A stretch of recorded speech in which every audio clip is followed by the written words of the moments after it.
안녕하세요. 함께 읽는 영화 혜경입니다. 무려 세 번째 리부트된 배트맨 시리즈 더 배트맨. 더 배트맨의 진심인 사람이 이야기하는 더 배트맨을 봐야 하는 이유, 아쉬웠던 점, 줄거리와 비밀, 캐릭터와 결말 해석, 그리고 속편이 기대되는 이유까지. 스포가 없다가 있는 영상이기 때문에 스포가 될 수 있는 부분엔 꼭 주의를 드릴게요. 영화를 보고 다시 와주세요. 지금 바로 시작할게요. 더 배트맨을 봐야 하는 이유. 저는 스파이더맨의 주인공이 바뀔 때마다 그랬던 것처럼 내가 처음 본 나의 첫 배트맨, 크리스찬 베일이 최고의 배트맨이 될 것이라고 굳게 믿어왔어요. 그런데 여기서 그 다짐이 깨졌어요. 그가 배트맨에 어울릴까? 생각했던 건 모두 기우였던 거죠. 크리스찬 베일의 배트맨이 밀렸다는 건 아니고 로버트 패틴슨의 배트맨이 또 제 마음속에 살포시 안착했다는 겁니다. 더 배트맨을 봐야 할 이유를 뽑는다면 가장 먼저 로버트 패틴슨 때문이라고 말하고 싶어요. 멜 리브스 감독 또한 로버트 패틴슨을 생각하면서 이 영화의 시나리오를 썼다고 합니다. 처음 로버트 패틴슨이 눈에 들어온 건 영화 굿타임에서였다고 하는데요.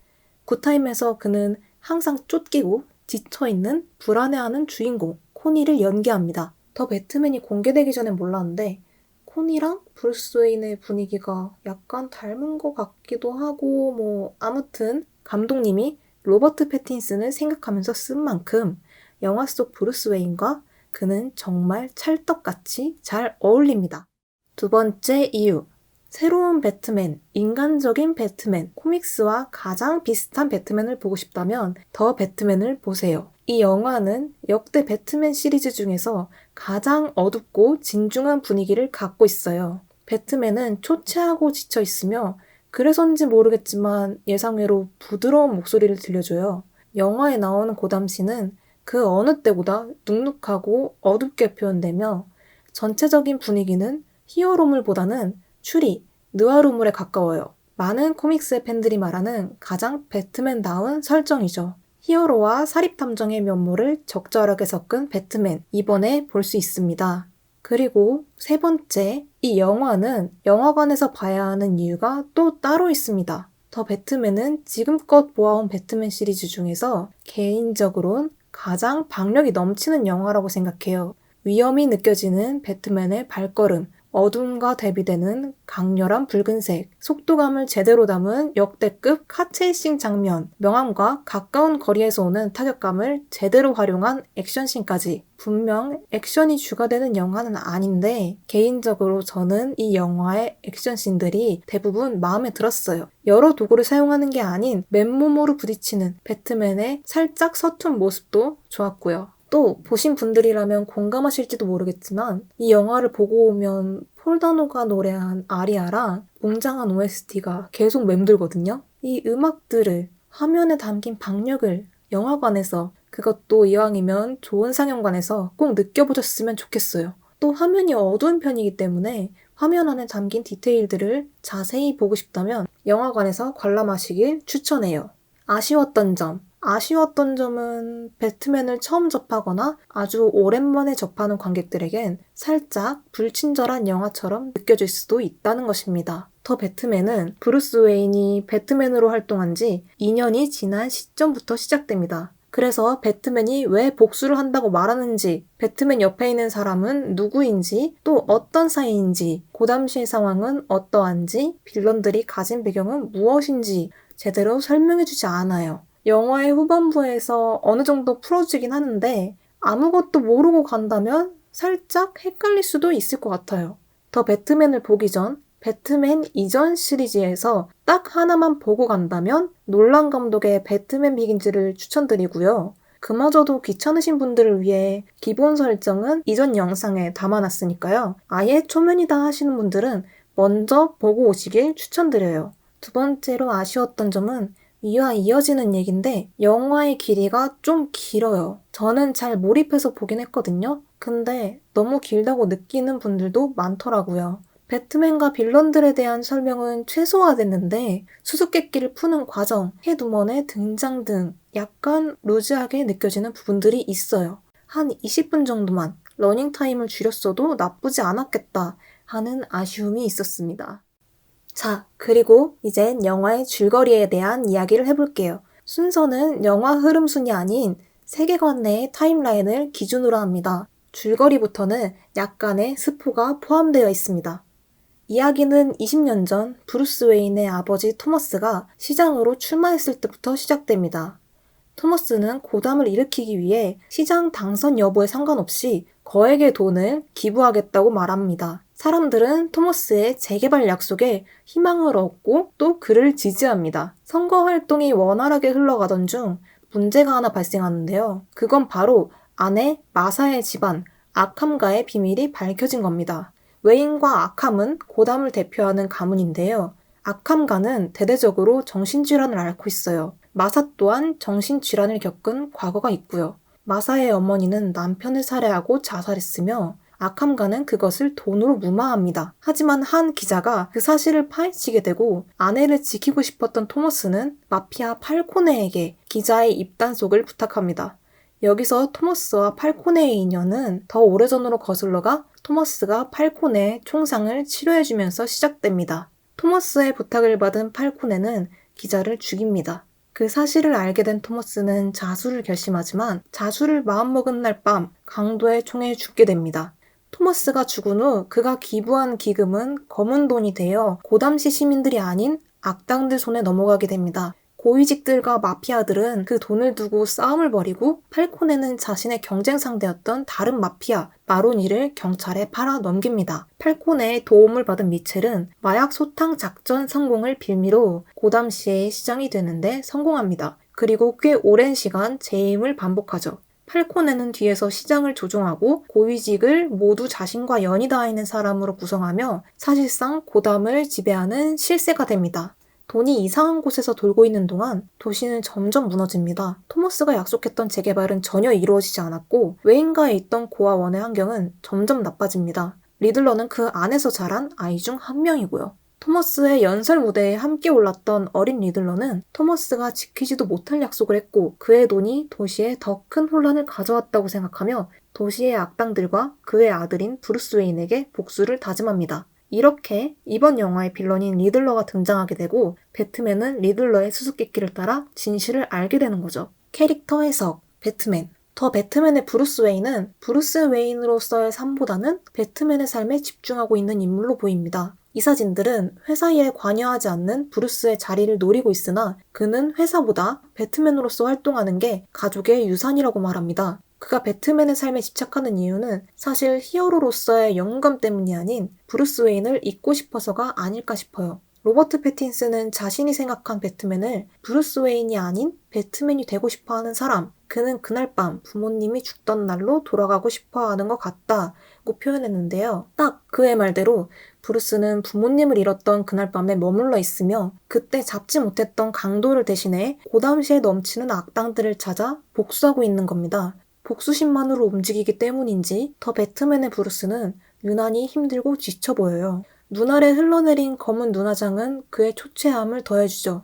배트맨의 가면 속 검은 눈화장을 다룬 영화는 이번이 처음인데요. 땀으로 범벅된 머리에 한참 흘러내린 눈화장을 보고 있으면 그가 배트맨이기 전에 브루스 웨인이라는 걸 다시 한번 실감하게 돼요. 굉장히 인간다운 느낌 들거든요. 브루스는 아직 완전한 배트맨이 되지 못한 상태입니다. 그는 대부분의 전투를 맨몸으로 부딪히고 비행 장면에선 잠시 겁을 내거나 어리숙하게 착지하는 모습을 보이죠. 브루스는 배트맨이 되긴 했지만 여전히 악에게 복수하는 것과 아버지처럼 악으로부터 고담시를 지키는 것, 이 두 가지 신념 사이에서 헤매고 있습니다. 영화 초반의 배트맨은 전자에 가까웠다면 영화 후반의 배트맨은 후자에 가깝게 변하죠. 과연 이 변화를 통해 배트맨이 진정한 히어로가 될 수 있을 것인진 속편을 봐야 알 수 있겠죠. 리들러. 이번 영화에선 다소 낯설게 느껴지는 빌런 리들러가 등장합니다. 그럴만도 한 게 리들러는 조엘 슈머허 감독의 배트맨 포에버, 그러니까 1995년 이후로 아주 오랜만에 실사 영화에 등장했습니다. 리들러는 영어로 수수께끼라는 뜻의 리들에서 따온 이름으로 그는 이름 그대로 수수께끼를 즐기는 빌런입니다. 원작에서도 그렇듯 영화에서도 리들러는 상당히 영리한 인물로 나오며 퍼즐을 좋아했다고 언급합니다. 배트맨의 시선에서 보면 리들러가 여러 문제에 집착하며 배트맨을 괴롭히는 것처럼 보이는데 사실상 리들러와 배트맨은 하나의 진실을 함께 파헤친 셈입니다. 숨어있던 쥐, 팔코네를 빛 아래까지 끌고 나오게 만들었으니까 말이에요. 그 과정을 통해 리들러는 배트맨에게 동질감을 느꼈는지 아캄에 수용된 후 배트맨을 불러 웨인가를 향한 자신의 복수 계획을 말해주기도 하고 배트맨 때문에 마지막 계획이 틀어지자 크게 화를 내는 모습을 보이기도 하죠. 리들러는 배트맨과 비슷하게 고아라는 가정사를 갖고 있으나 완전히 다른 환경에서 자랐습니다. 브루스가 널찍한 대저택에서 홀로 외로움을 느낄 때 리들러는 30명씩 들어가야 하는 바글바글한 방 안에서 추위에 떨고 죽어가는 친구들을 지켜보며 자라요. 토머스가 죽고 방치되었던 웨인가의 고아원에서 말이에요. 브루스와 가장 가까이에서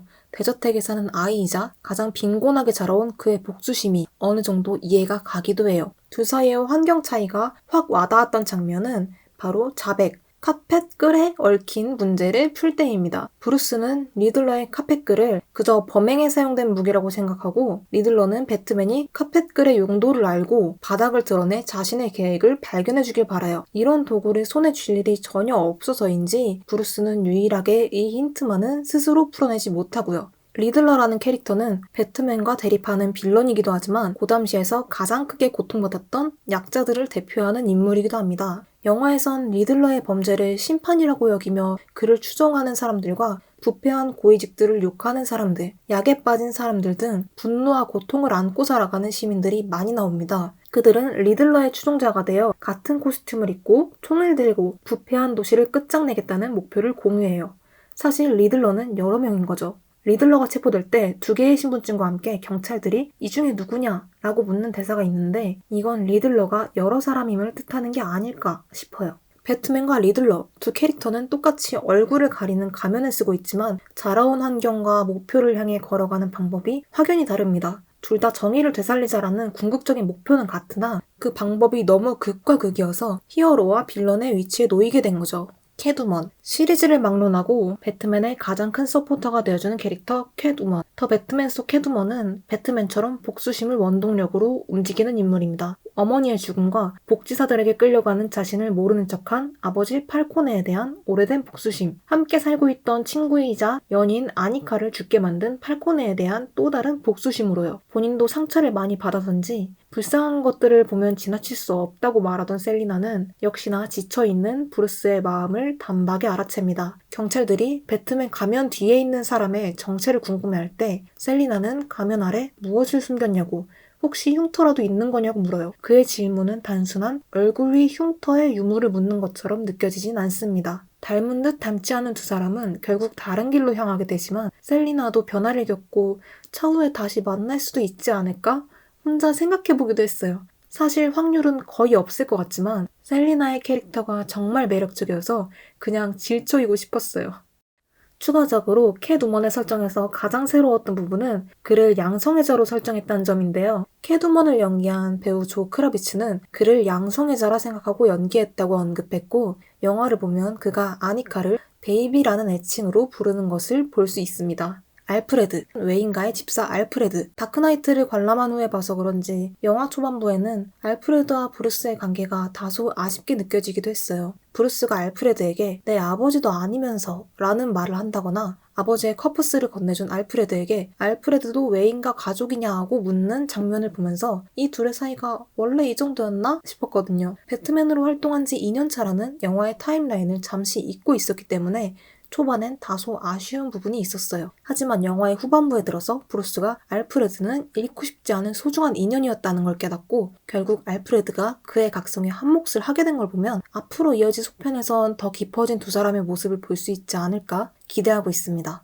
결말의 석, 영화에선 어린 브루스를 닮은 미첼 시장의 아들이 나옵니다. 미첼 시장은 리들러의 첫 살인 대상이자 이번 시장 선거의 후보였죠. 브루스는 사건 현장에서 방 안에 앉아있는 시장의 아들을 발견하게 됩니다. 자신과 같은 일을 겪은 아이라는 생각 때문인지 브루스의 렌즈에 담긴 영상을 보면 그가 시장의 아들을 꽤 오래 바라보고 있었다는 걸 알 수 있어요. 장례식에서도 마찬가지로 브루스는 아이를 계속 쳐다보고 콜슨 검사의 차가 돌진할 때 몸을 던져 아이를 구하죠. 그리고 영화의 후반부 리들러의 추종자들과 전투를 마친 브루스가 직접 물에 뛰어들어 시민들에게 향할 때 그가 제일 먼저 손을 내민 인물도 미첼 시장의 아들입니다. 브루스는 가면을 벗은 리들러의 추종자가 나는 복수다 라고 말하는 것을 보고 결국 복수는 도시를 변화시키는 게 아닌 붕괴시킬 뿐이란 걸 알게 됩니다. 그리고 마침내 질긴 복수의 끈을 끊고 도시의 희망이 될 시민들의 손을 잡아요. 악당들에게 복수하는 게 아닌 시민들의 손을 잡고 그들의 앞에 서는 행위 그 자체에서도 브루스의 변화를 느낄 수 있었지만 특히 브루스가 자신과 닮은 미첼 시장의 아들을 구하는 장면은 그가 복수를 꿈꾸던 옛날의 자신을 구하는 것처럼 느껴집니다. 더 배트맨은 배트맨의 어두운 그림자를 걷어내는 여정입니다. 반복되는 그날 밤의 기억과 복수심으로 어두운 그림자, 복수 그 자체가 되었던 배트맨. 브루스 웨인의 삶을 잊고 살던 배트맨은 이제 복수가 아닌 희망을 찾습니다. 그의 곁엔 소중한 사람도 있고 새로운 희망이 될 시민들과 청렴한 시장, 벨라 레일도 있습니다. 배트맨 비긴즈에서 토머스는 브루스에게 이런 말을 남깁니다. 브루스, 왜 우리가 넘어지는 걸까? 그렇게 해서 우리는 스스로 다시 일어서는 법을 배울 수 있기 때문이란다. 그리고 더 배트맨의 브루스는 이렇게 말합니다. 세상에 필요한 건 희망이다. 흉터가 남을 수도 있지만 이를 이겨내면 힘을 얻게 될 것이다. 같은 시리즈는 아니지만 묘하게 두 캐릭터의 대사가 이어집니다. 브루스는 드디어 희망의 필요성을 깨닫고 이 대사가 나오는 순간부터 영화의 분위기가 눈에 띄게 밝아집니다. 속편이 기대되는 이유.